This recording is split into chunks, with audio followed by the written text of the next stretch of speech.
Sir, a lot of people are expecting this resumption based on pronouncements coming from both sides, to be fair. But all of a sudden, the president made that announcement yesterday. Did you see this coming? Not really. It was actually a surprise, not a very pleasant one. We were expecting a postponement at most up to the first week of July to give time for the preparations to be completed. But what we did not expect was that a postponement would be indefinite. It's practically a cancellation or an abortion of the resumption of the formal talks.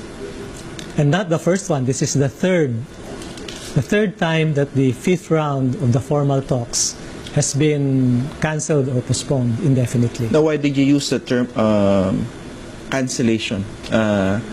A very strong word, no? But the president said that he was just not ready yet to resume formal talks. So, mukhang may opening.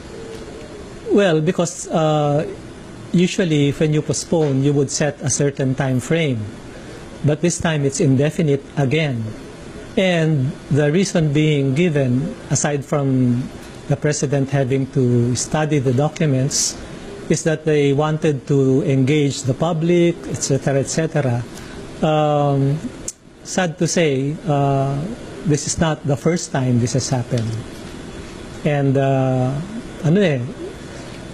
to somebody who is not familiar with the peace process, it sounds like a good thing, no? Of course, you have to engage the public, you have to inform them of the issues, you have to get their feedback. The so-called bigger peace table. Yes, the bigger peace table. But for somebody who has been following the peace process, especially this one, sabihin mo, it's a familiar old refrain, a worn out and old refrain. Kung sa yung lumang tugtugin na.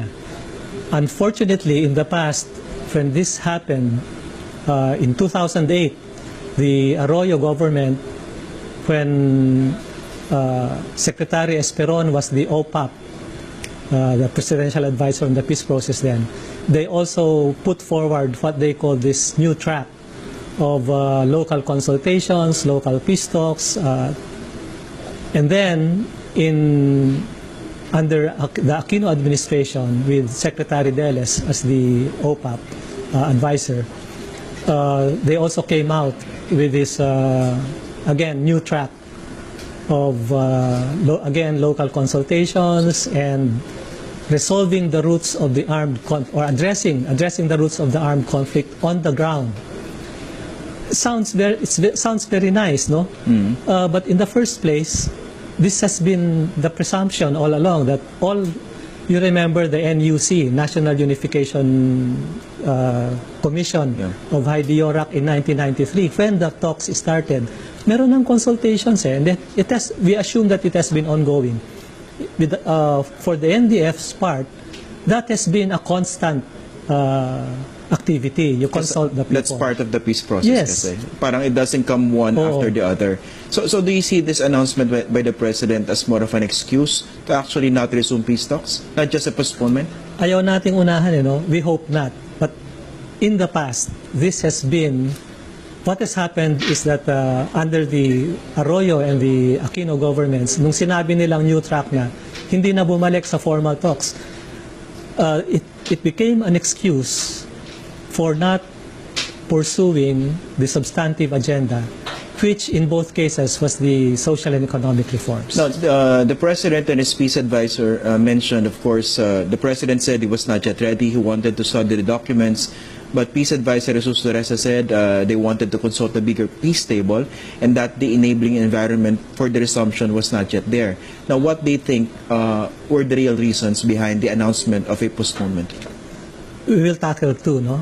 We already mentioned this about the local peace consultations. Yung studying, I don't know about how long the president has to study the documents. These documents are not new.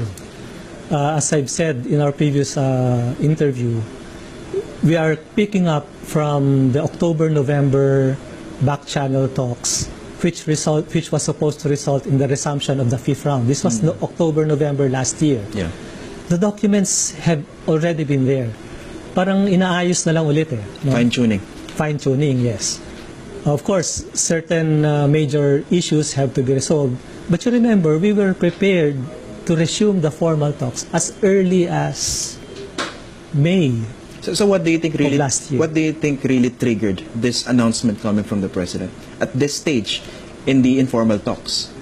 Well, one is maybe they are not ready to really agree on the social and economic reforms which the technical working groups, the reciprocal working groups, the reciprocal working committees had already been working on. They had initialed a large portion of it last November, and this time they were supposed to meet June 16 to 20 to finalize these sections, to be able to present it in nearly final form dito sa resumption sa June 28. Because that will be part of the interim peace agreement that is supposed to be signed on June 28 if Yes. the formal talks resume.